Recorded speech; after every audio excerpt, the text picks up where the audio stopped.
pour le conjoint, ça peut être compliqué. S'il y en a un qui part avec un travail et que l'autre a pas encore de travail, c'est une vraie problématique. Et que si le conjoint ne trouve pas de travail ou ne s'intègre pas rapidement dans le pays, ça cause des problèmes dans le couple et ça cause aussi souvent des retours anticipés.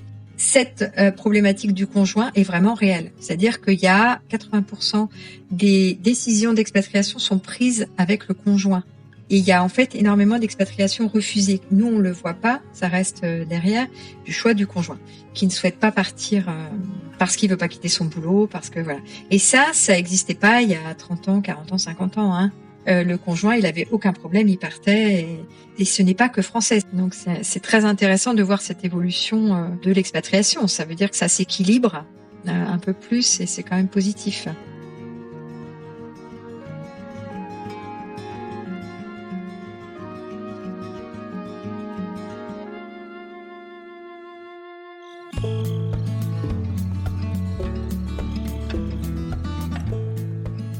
Armelle Perbin a toujours rêvé de partir vivre à l'étranger. Et c'est exactement ce qu'elle a fait. Après quelques années passées dans divers pays d'Asie, la voilà de retour à Paris, en famille. Et puisqu'au cours de ces années à l'étranger, elle a appris tant de choses, rempli une multitude de missions professionnelles, Armelle se réjouit vraiment à l'idée d'appliquer ses nouvelles compétences et connaissances en France. Sauf qu'en fait, elle se heurte à un mur. Les recruteurs ne la rappellent pas, et c'est alors qu'elle découvre ce terme peu flatteur de CV à trous. Alors rapidement, elle s'interroge. Comment valoriser les expériences en tout genre que l'on vit à l'étranger ? Et plus particulièrement celles des conjoints suiveurs qui n'ont pas forcément l'autorisation d'exercer une activité professionnelle à proprement parler hors de France, mais dont les quotidiens sont bien remplis également. Et c'est en fait ce qui a amené Armelle à lancer son entreprise il y a un peu plus de 10 ans, Absolutely French.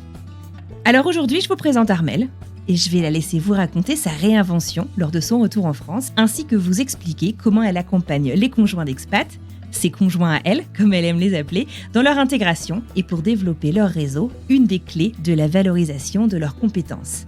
Au fait, moi c'est Anne-Fleur Andrely, vous écoutez French Expat, un podcast de French Morning.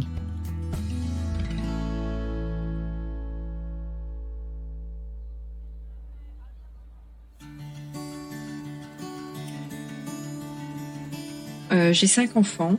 J'aime beaucoup mes enfants. Je trouve que c'est très riche et je suis partie en expatriation pour eux à la base parce que j'étais nulle en anglais quand j'étais petite et je me suis jurée que mes enfants seraient bilingues. Ah ouais. qui n'auraient pas à porter ce poids de ne pas être bilingue parce que je trouve que c'est une chance énorme et qu'on peut si on peut l'offrir à ses enfants, c'est assez merveilleux. Et donc j'ai cherché le mari qui pourrait coller avec ce projet de vie.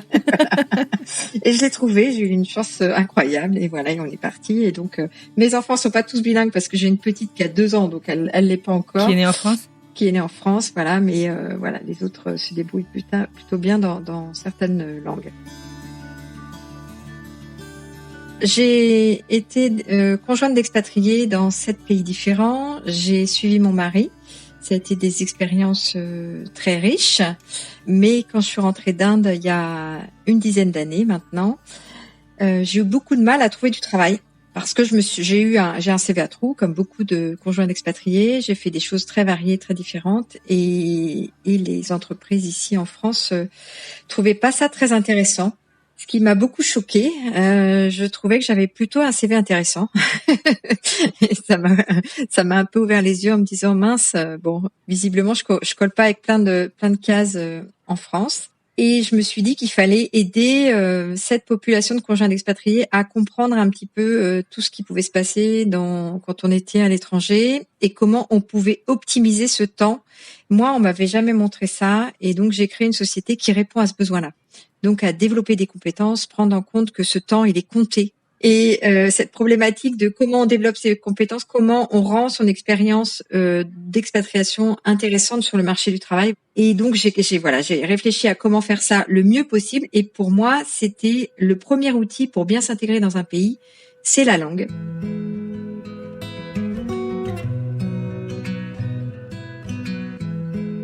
Effectivement, pour Armelle, la langue, c'est quelque chose de très important pour pouvoir s'intégrer dans son pays d'accueil. D'ailleurs, quand on a échangé des mails pour programmer cette interview, j'ai découvert une petite citation en bas de sa signature. Si vous parlez à un homme dans une langue qu'il comprend, vous parlerez à sa tête. Si vous parlez à un homme dans sa langue, vous parlerez à son cœur. Une citation de Nelson Mandela. Cette citation pourrait presque résumer finalement l'entreprise qu'Armelle a créée lors de son retour d'Inde, alors que son CV à trous posait un peu problème pour trouver un emploi. C'est normal en même temps, 19 ans. Cette entreprise, elle l'a imaginée pour accompagner les conjoints d'expatriés venant s'installer en France. Et ça s'appelle Absolutely French. Absolument français.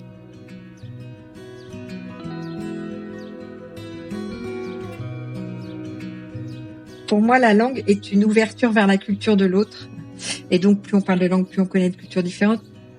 J'ai commencé à 19 ans, moi. Je suis partie fille au père en Angleterre. Donc, avant, j'étais dans un petit village de campagne où il y avait plus de vaches que d'habitants. À Bouvron, ça s'appelle. Pour les gens qui connaissent, c'est entre Nantes et Saint-Nazaire. À côté de Savenay. C'est un village assez moche, je dois dire. Il y a un carrefour et une église, pour faire simple. Voilà. Mais les gens sont adorables, voilà. Mais je me sentais un petit peu étriquée dans ce village et donc moi je suis partie déjà à 19 ans parce que je me sentais pas à ma place en fait là où j'étais. J'étais dans une famille anglaise dans Londres et en fait j'ai absolument pas appris l'anglais. Je me suis retrouvée avec des Français et après je me suis dit mais quel dommage de pas avoir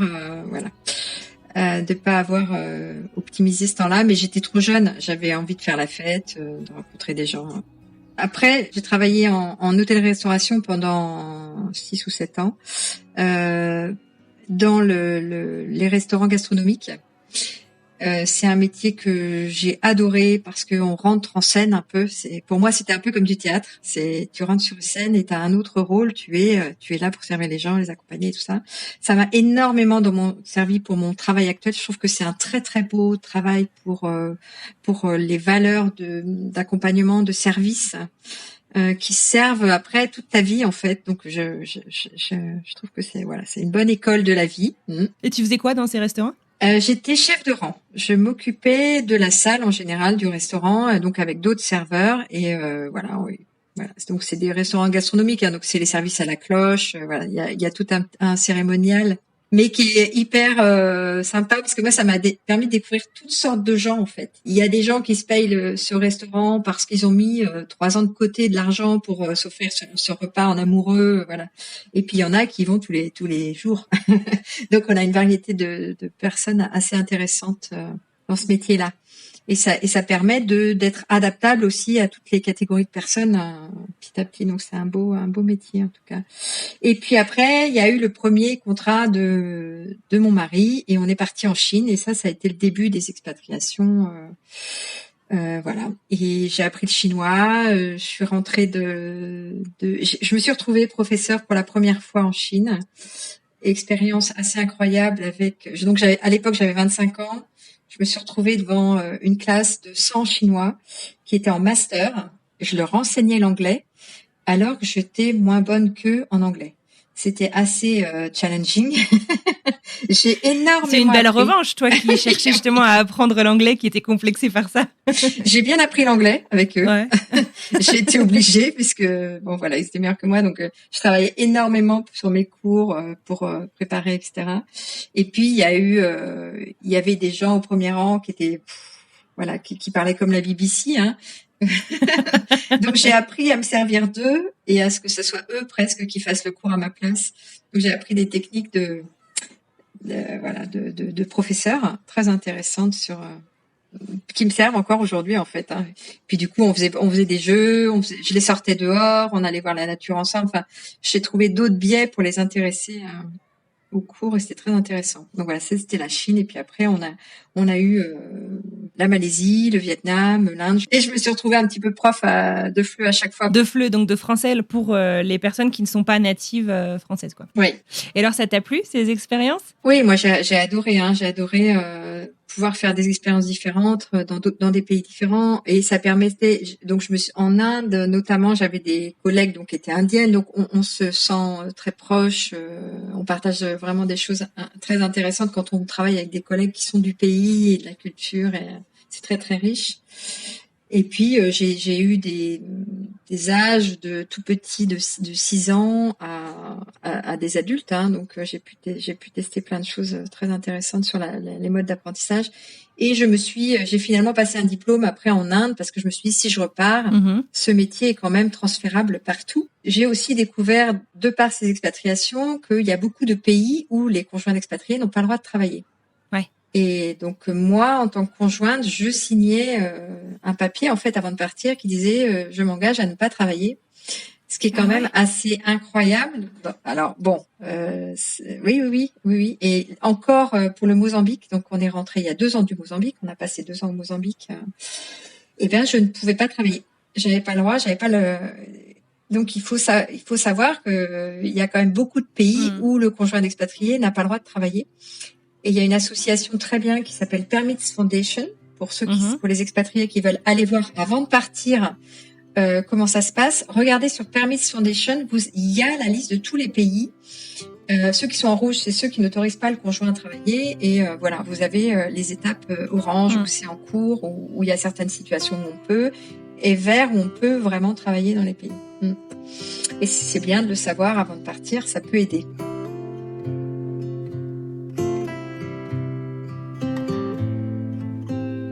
Après l'Asie, te voilà de retour en France. Est-ce qu'à ce moment-là, tu sais que tu vas rester un petit moment en France ou tu le savais pas encore ?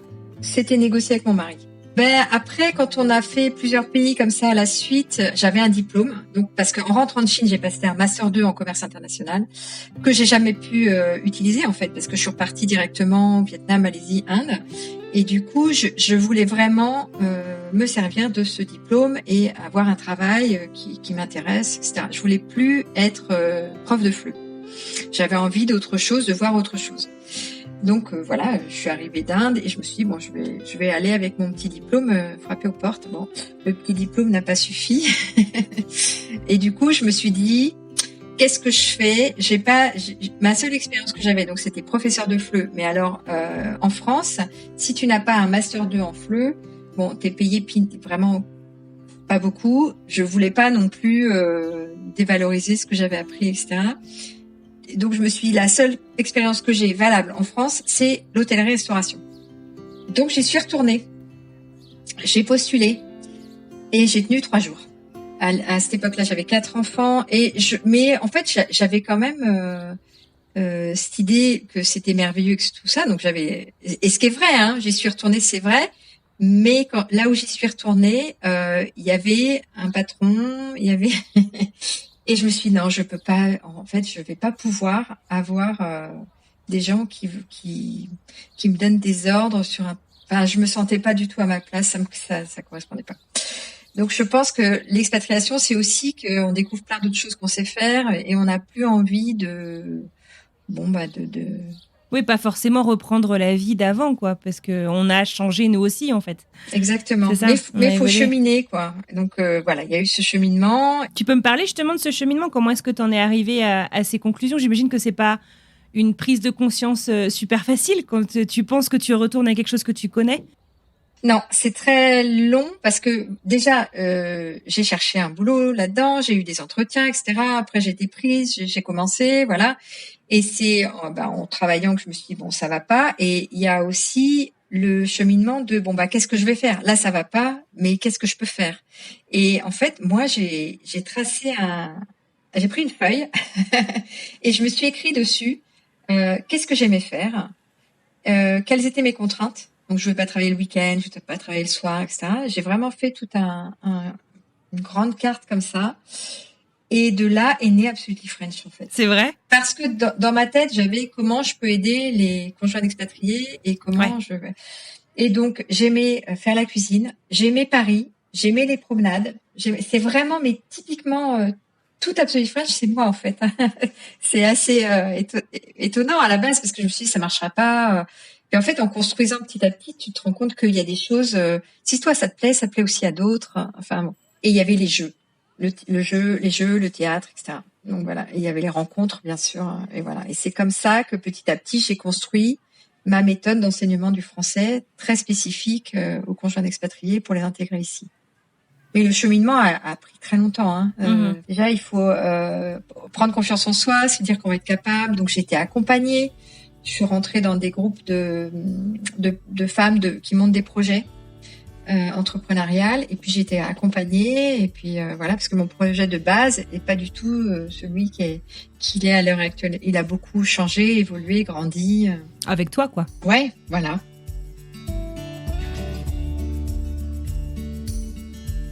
Pourquoi c'était important pour toi de reprendre cette activité professionnelle à ton retour en France ? Parce que j'avais envie de m'épanouir professionnellement, intellectuellement. Je pense qu'au bout d'un moment, et parce que il y a aussi que quand on est à l'étranger, c'est très riche.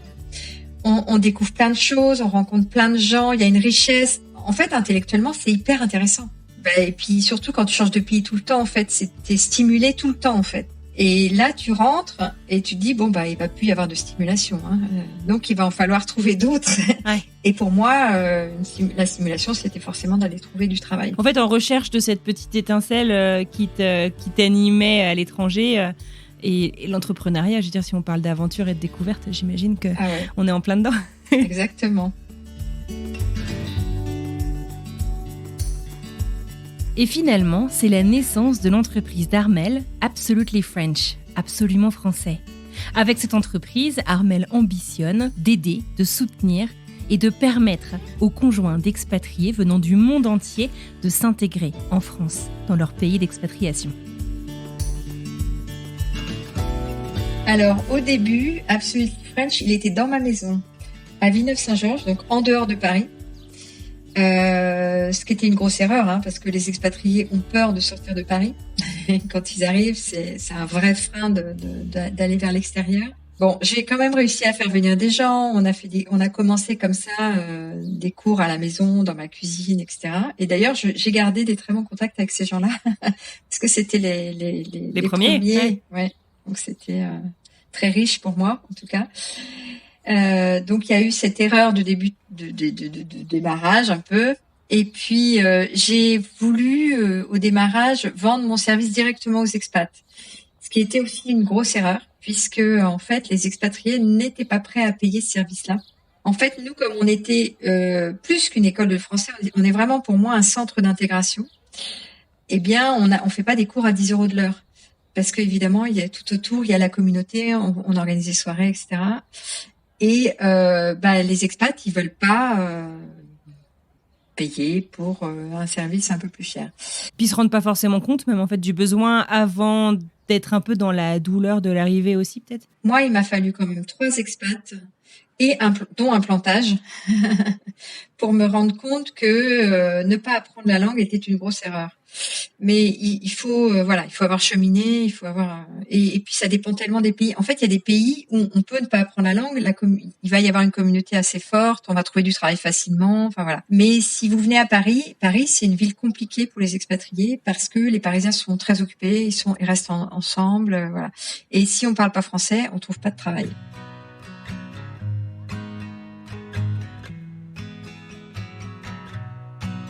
Si Armelle propose ses services à des expatriés du monde entier venant s'installer en France, les conseils qu'elle s'apprête à vous donner s'appliquent à tout le monde.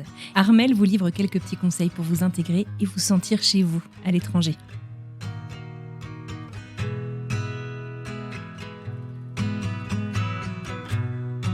Eh bien, en fait, dans l'intégration, il y a plusieurs pôles. Il y a, bien sûr, parler la langue, mais la langue est un outil pour comprendre la culture, donc les différences culturelles qu'on peut vivre et qui sont en général des chocs pour beaucoup. Donc, il y a la compréhension de la culture, donc ce que je parle des différences culturelles, la compréhension de l'environnement. En fait, dans chaque pays où vous allez, il y a un environnement différent et il y a une façon de faire les choses différentes.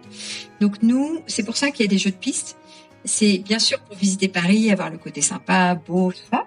Mais il y a surtout le côté pratique. Et nous, on les emmène à la poste, par exemple, et on leur montre réellement comment on envoie un colis à la poste. C'est pas juste, voilà, c'est la poste, là. Non, on va avec eux, voilà. Et on fait ça pour plein d'endroits. À la mairie, on va à la mairie, on leur montre ce qu'ils vont trouver à la mairie. On va à la gare, on va dans les bibliothèques, parce que les gens ne savent pas que la bibliothèque à Paris, enfin dans toutes les villes en France, c'est gratuit, qu'il suffit d'avoir une carte et qu'ils vont trouver des journaux espagnols, des journaux anglais à disposition, des livres pour leurs enfants, etc. Donc voilà, c'est toutes ces petites choses sur l'environnement qui débloquent beaucoup de choses une fois qu'on sait tout ça. Et ça, si on veut s'intégrer vite, il faut comprendre l'environnement rapidement. Puis après, dans la culture, on a aussi mis la gastronomie française, parce que les Français aiment beaucoup parler de nourriture, de ce qu'ils vont manger le soir et le lendemain et le week-end. Donc, on a des cours de cuisine où on cuisine avec eux, entrée, plat, dessert, on mange avec eux, on leur montre le marché, on va sur le marché avec eux, on leur montre à quoi sert la crème fraîche. Il y a beaucoup de gens qui savent pas du tout comment utiliser la crème fraîche, comment utiliser certains produits français. Et puis, le point qui est très important, c'est le développer son réseau. En fait, quand on arrive dans un nouveau pays, il faut pouvoir rencontrer des gens, développer son réseau, tant pour trouver du travail que pour être bien socialement. On a besoin de ça. Donc nous, chez Absolutely French, on propose des soirées 2 fois par mois. On a des workshops aussi à thématiques.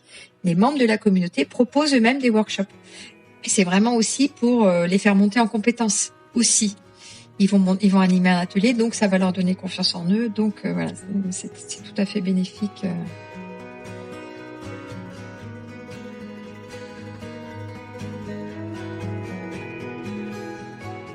Il y a quelques mois tout juste, Armelle a publié un livre intitulé « Gérer la double carrière des couples expatriés, le nouveau défi des DRH ». Dans la préface qui a été écrite par Delphine Gadet, qui est l'ancienne responsable mobilité internationale pour Total Energy, on peut lire, dès la première ligne, « Monsieur s'expatrie, Madame suit ». C'était certainement vrai il y a encore 10 ou 20 ans. Mais la situation n'est-elle pas en train de changer aujourd'hui ?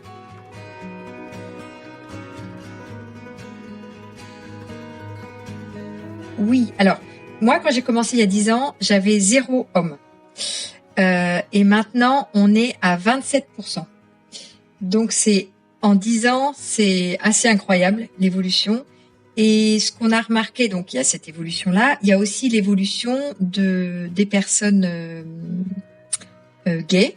Et ça, c'est pareil, on en avait 0 au début. Et alors, j'ai pas le pourcentage, mais on en a de plus en plus aussi. Donc, on voit qu'il y a une diversité qui se fait tant au niveau du genre que de l'orientation sexuelle.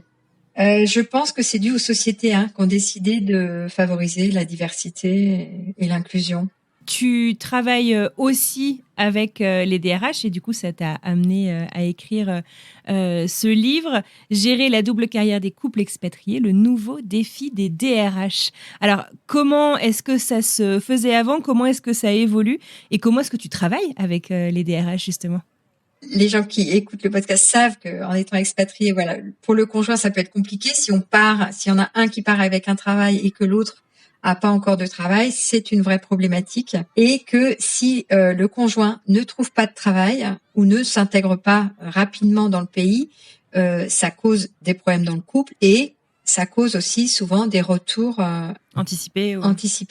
Donc les sociétés ont vraiment maintenant besoin de ça, puisque d'ailleurs Delphine Gadet me l'a très bien dit aussi, c'est que elle, dans son recrutement maintenant des talents étrangers, cette problématique du conjoint est vraiment réelle. C'est-à-dire qu'il y a, je n'ai plus les chiffres, je crois que c'est 80% des décisions d'expatriation sont prises avec le conjoint. C'est tout, j'ai envie de dire. Ouais, non mais je veux dire que du choix du pays, donc qui est modifié suivant le choix du conjoint. Et il y a en fait énormément d'expatriations refusées. Nous, on le voit pas, ça reste derrière du choix du conjoint, qui ne souhaite pas partir parce qu'il veut pas quitter son boulot, parce que voilà. Et ça existait pas il y a 30 ans, 40 ans, 50 ans. Le conjoint, il avait aucun problème, il partait. Mais maintenant, et ce n'est pas que français, c'est-à-dire que en Inde, il y a des conjoints qui disent non, moi je pars pas. En Chine, dans n'importe quel pays, donc c'est plus franco-français, enfin ou européen ou voilà, c'est aussi dans les autres pays. Donc c'est très intéressant de voir cette évolution de l'expatriation. Ça veut dire que ça s'équilibre un peu plus et c'est quand même positif. Pour moi, pourquoi là on s'occupe un peu plus des conjoints, c'est parce qu'il y a une vraie problématique de recrutement. Avant, on le prenait pas du tout en compte parce que il y avait pas de problématique de recrutement. Là, on est dans une guerre des talents. Donc, et on l'est vraiment en ce moment. Donc, ça devient vraiment primordial de prendre en compte le conjoint et que ça se passe bien et qu'il soit content pour que l'expatrié il reste dans la boîte aussi. Et si on va s'occuper du conjoint, c'est aussi montrer qu'on s'implique pour lui, et donc l'expatrié va vouloir rester, il va plus s'impliquer, il va rester plus longtemps dans l'entreprise. Enfin, c'est complètement bénéfique pour les sociétés, et les sociétés l'ont bien comprise, et c'est pour ça qu'elles commencent à payer des services comme ça. Alors, faut savoir quand même, je tiens à garder le chiffre, 11% des conjoints d'expatriés seulement sont accompagnés par les sociétés. Donc, on a encore beaucoup de chemin à faire. Mais voilà, ça évolue positivement puisque ça devient un vrai sujet actuellement. Vous avez des gens qui viennent un peu en traînant des pieds, mais à qui on a dit si, ça va te faire du bien, et finalement ça se transforme aussi. En fait, on se rend compte que ceux qui ont le plus de mal dans l'apprentissage du français, c'est ceux à qui on a dit vas-y, qu'on a poussé un peu et qui n'avaient pas pris la décision au départ. Donc moi, c'est pour ça que je dis aux boîtes, ne les poussez pas. Il faut aussi que ça chemine. Des fois, ils mettent 1 an à venir nous voir. Ils arrivent, ils voient qu'ils n'y arrivent pas, et puis finalement, ils viennent nous voir. Mais moi, je trouve qu'il faut pas trop forcer. Donc, c'est plutôt aussi un dialogue aussi avec l'entreprise en disant, on les laisse venir et puis ça va se faire. Mais on a eu effectivement des arrivées comme ça et un peu poussées. Et bon, il faut plus de temps, mais ça se fait. Ils y arrivent très bien parce que on est on est beaucoup dans la bienveillance et dans l'écoute. Ici, c'est du cocooning chez nous. On prend beaucoup de temps avec chacun, on prend beaucoup de café. En fait, on a entre nous, dès qu'on sent qu'il y en a un qui va pas bien, on échange dans l'équipe et on va essayer d'aller voir un peu plus près ce qui va pas et le mettre en relation. En fait, on a aussi des systèmes de parrainage entre eux.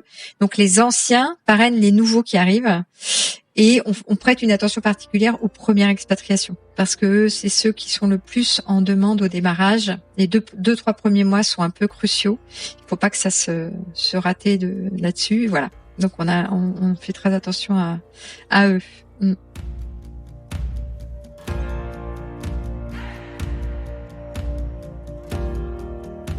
Je ne compte plus les messages que je reçois sur Instagram, sur Facebook, sur Twitter, par email de notre communauté d'auditeurs et d'auditrices de French Expat me parlant de leurs difficultés à se faire des amis.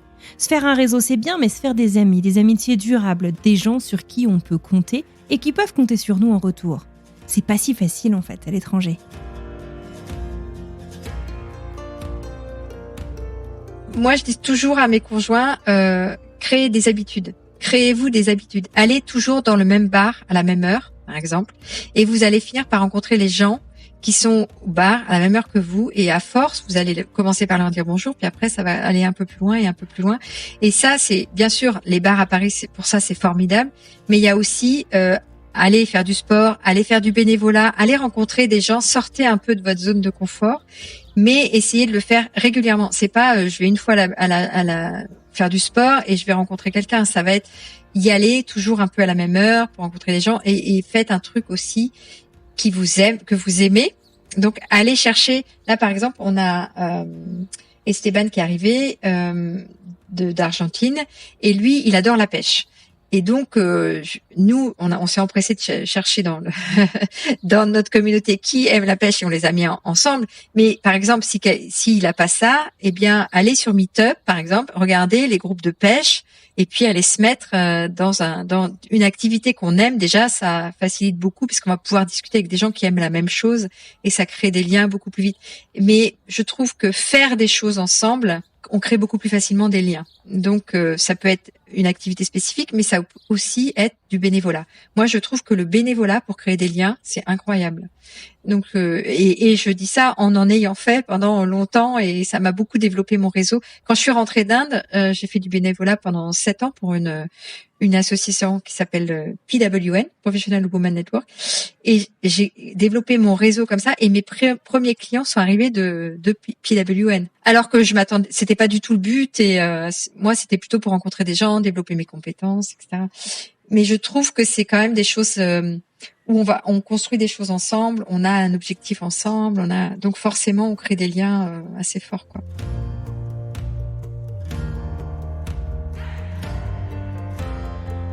Et pour en revenir au début de ma conversation avec Armelle, souvenez-vous, elle me racontait son retour un peu douloureux d'Inde, il y avait une dizaine d'années, où elle pensait avoir un CV plutôt intéressant, mais qui n'intéressait pas vraiment les recruteurs. Elle le comparait à des trous dans une raquette. Une question à laquelle il convient de répondre, c'est comment valoriser ces expériences un peu extraordinaires ou encore hors normes que l'on peut avoir à l'étranger, afin de préparer son retour éventuel ou même une prochaine expatriation. Dans le livre, je parle beaucoup de ce que c'est qu'un conjoint d'expat et quelles sont les compétences qu'il développe, parce que je crois beaucoup que les gens ne se rendent pas compte qu'en vivant à l'étranger, ils développent énormément de choses qui sont très très intéressantes sur le marché du travail et qui ne sont forcément, on n'en a pas conscience au départ. Mais quand on est expat, par exemple, on est très adaptable. Ça, c'est une chose, je vais pas vous dire 100%, mais je dirais 98% des expats sont très adaptables parce qu'on est passé d'une culture à l'autre, parce qu'on est passé d'un pays à l'autre. Voilà, on a dû s'adapter très vite, refaire la même chose ailleurs, etc. Donc, on a forcément cette capacité. En général, on est aussi très multiculturel, on est très ouvert d'esprit. En fait, les gens qui partent, déjà, il y a une ouverture d'esprit qui est incroyable. Pour accepter de partir tout court, ouais. Voilà. Et puis aussi, il y a ce truc de on est capable de sortir de notre zone de confort. Et ça, moi, je le dis toujours aux conjoints d'expat qui arrivent, vous vous rendez pas compte, en fait. Vous faites partie des 10% des gens qui sont prêts à bouger. Mais il y en a 90% qui ne bougent pas. Donc, vous avez cette capacité à sortir de votre zone de confort et à faire autre chose et à vous reconstruire ailleurs et encore et encore et encore. Et ça, c'est incroyable. Dans le monde du travail d'aujourd'hui, c'est incroyable. Donc, il faut savoir comprendre ça, et le transcrire dans le monde du travail et parler de ses soft skills sur son CV en disant voilà, moi j'ai vécu là, donc je suis adaptable, voilà. Et on est des problème solvers aussi. Ça, je trouve, parce que quand on parle, quand on parle dans plein de pays, on doit trouver des solutions autres parce que en fait, on est dans une autre culture qu'on ne connaît pas, donc on doit trouver une autre façon de faire. Et c'est incroyable. Et moi, je le retrouve beaucoup dans les conjoints qu'on accompagne. C'est vraiment aussi quelque chose qui est développé beaucoup chez les expatriés. Voilà, donc prendre conscience de ça et se dire voilà, j'ai tout ça. Et après, il y a d'autres choses, parce que par exemple, moi, je vois bien qu'à force de partir très très rapidement de pays en pays, on est aussi très très organisé. C'est-à-dire qu'on est capable de faire nos valises en un mois. On va faire tac tac tac, on va louer la baraque, ça va aller très vite. Et ça, cette capacité d'organisation, c'est aussi quelque chose très dû à l'expatriation, je pense, pour beaucoup.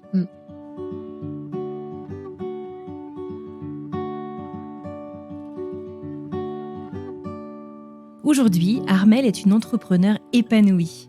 Elle vit à Paris avec sa famille. Elle se nourrit beaucoup des échanges qu'elle a avec ses différents expatriés et leurs conjoints. Et elle parvient véritablement à valoriser ses expériences à l'étranger pour les transmettre et transmettre tout ce qu'elle a appris à ses coachés ou ses conjoints, comme elle les appelle. Je vous le disais il y a un instant, Armelle a sorti un livre en début d'année 2022. Dans celui-ci, elle cherche véritablement à offrir des outils au DRH. Elle veut changer les choses de l'intérieur.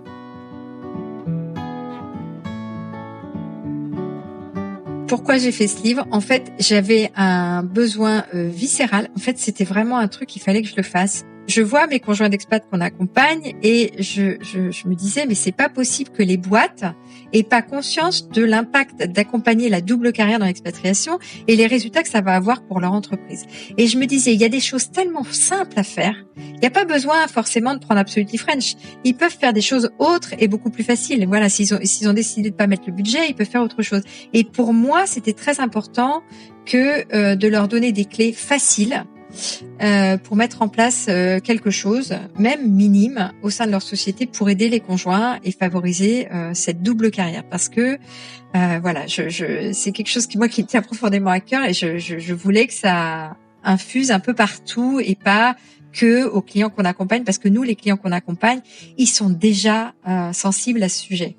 Mais il y a plein d'autres boîtes qui le sont pas. Et il y a aussi des petites sociétés qui vont avoir 2, 3 expats seulement et qui vont pas forcément faire attention aux conjoints. Donc c'est aussi pour sensibiliser ces entreprises un peu plus petites à cette problématique qui devient cruciale dans l'expatriation. Donc c'est né de ça, et puis après il y a eu des rencontres, et puis petit à petit le livre s'est construit. J'ai lu aussi beaucoup d'études, hein. Il faut dire, pour écrire un livre il faut beaucoup lire d'études, mais voilà, je voulais avoir des clés simples, et voilà, le résultat, l'histoire, c'était vraiment ça, avoir quelque chose de pratique pour les gens qui travaillent dans les sociétés. Qu'est-ce qui t'a le plus surprise au cours de tes recherches ? Que des personnes ne veuillent pas parler de la double carrière. En fait, j'ai contacté beaucoup de gens pour mon livre, pour témoigner, pour avoir des avis, avoir un peu des... Et ce qui m'a le plus surprise, c'est quelqu'un qui travaille. Alors, il y a deux choses, hein, que certains responsables mobilité internationale me disent que pour eux c'est pas un sujet.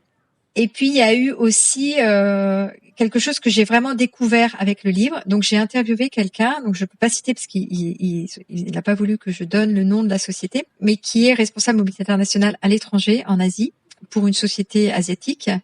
Et en fait, eux, quand j'ai discuté de ce sujet-là, il m'a dit, mais nous, c'est pas un sujet. Nous, le conjoint ne fait pas partie de notre politique d'expatriation et il n'est pas du tout pris en compte. Et donc là, j'ai vraiment réalisé qu'il y avait l'Europe qui s'occupait des conjoints, qui était très en avance sur le sujet, etc. Et toute l'Asie, où en fait, il n'y a pas du tout cette problématique. C'est-à-dire que le conjoint, il reste chez lui, l'expat souvent part tout seul, et donc le conjoint reste avec ses enfants chez lui. Donc c'est très rare en fait dans les expatriations asiatiques. C'est pas famille, quoi. Non, c'est pas famille. Waouh. Ok. Mais voilà, ça c'est quelque chose qui m'a vraiment frappée, et je me suis dit c'est incroyable la différence de traitement. Mais je me dis qu'avec cette guerre des talents qui se lance, et le fait que maintenant en Asie la femme travaille beaucoup quand même, hein, de plus en plus, donc ils vont avoir cette problématique. Ils sont juste un peu en retard par rapport à l'Europe, mais ça va leur tomber dessus à eux aussi, je pense. Mais voilà, il y a un décalage, et je l'ai vu dans les enquêtes et les études aussi que j'ai lues. Ouais. C'est super intéressant. Donc une différence culturelle finalement dans cette prise en charge familiale, ou en tout cas globale de l'expatriation.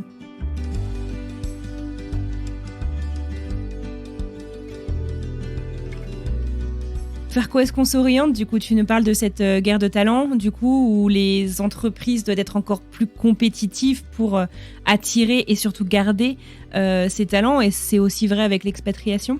Oui, et puis pour moi, il y a aussi le fait de l'égalité homme-femme. En fait, on veut de l'égalité homme-femme partout, mais pas dans l'expatriation. Donc moi, ça me posait aussi problème à ce niveau-là. C'est-à-dire que je vois pas pourquoi...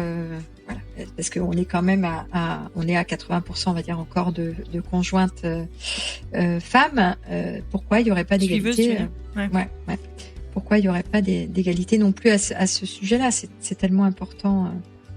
Là, nous, on voit en tout cas au sein d'Absoluti French que ça bouge, puisqu'on a des conjoints hommes. Mais est-ce que ça bouge comme ça dans toutes les sociétés ? Je suis pas sûre. Je suis pas sûre.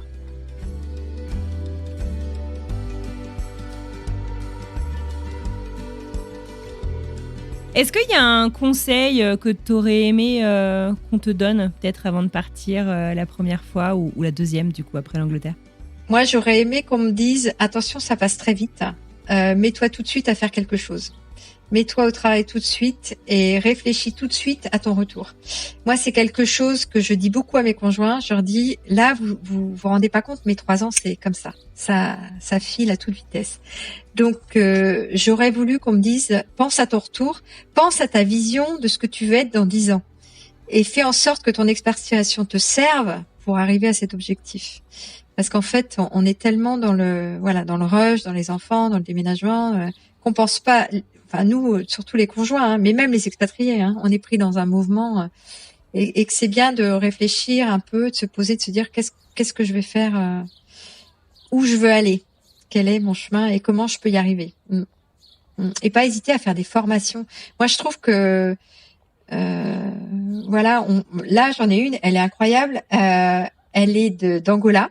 Elle était infirmière en Angola. Elle est arrivée ici. Elle a appris le français avec nous super rapidement, très très bien, très motivée, tout ça.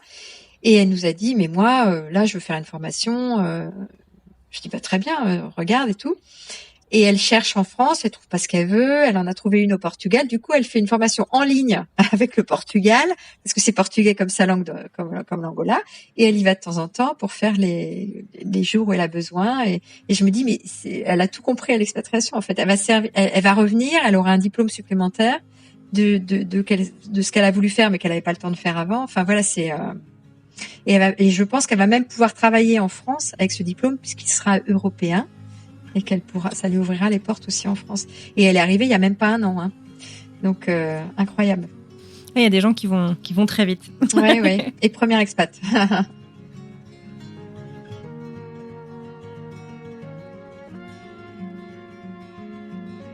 Armelle, avant de nous quitter, est-ce que tu as un dernier petit conseil, un dernier word of wisdom, comme on dit en anglais, que tu pourrais partager avec notre audience?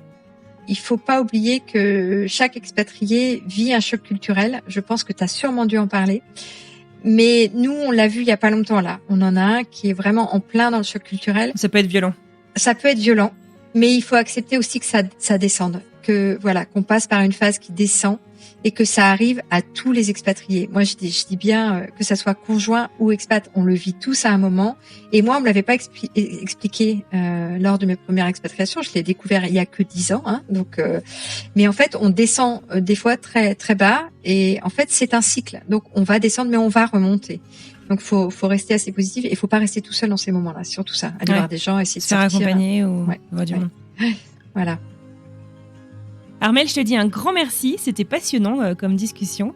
Je te souhaite du coup une excellente continuation. Pas de nouvelle expatriation a priori?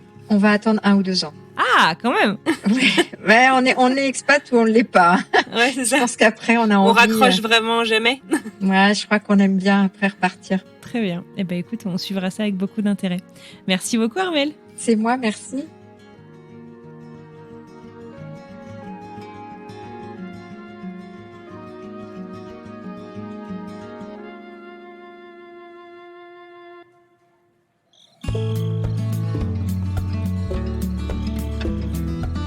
Et voilà, c'est tout pour aujourd'hui. Je tiens à remercier infiniment Armelle Perbin pour cette très chouette rencontre. J'espère que les conseils qu'elle vous aura prodigués pourront vous aider, que vous soyez en couple d'ailleurs ou non. Je pense que ces conseils en termes d'intégration et d'amitié à l'étranger peuvent s'appliquer à tout le monde et même en fait pas forcément hors de France. Tradition oblige, je vous propose d'écouter quelques petits indices pour savoir où on part la semaine prochaine.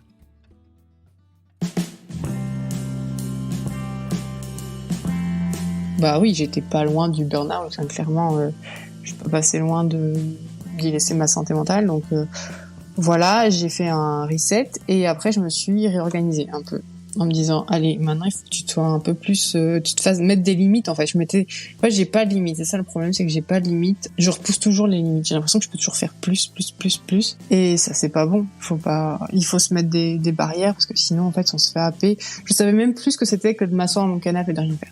J'avais l'impression de perdre mon temps.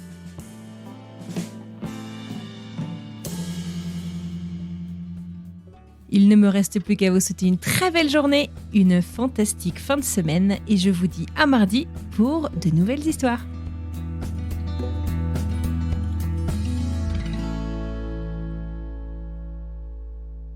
Ça me fait rire parce que t'appelles tes, je sais pas si on dit coachés, tes machins, je les appelle mes conjoints. Oui, j'en ai beaucoup. Donc je précise, Armelle n'est pas polygame. Oui, non, c'est sûr. Ouais, ça me fait rire.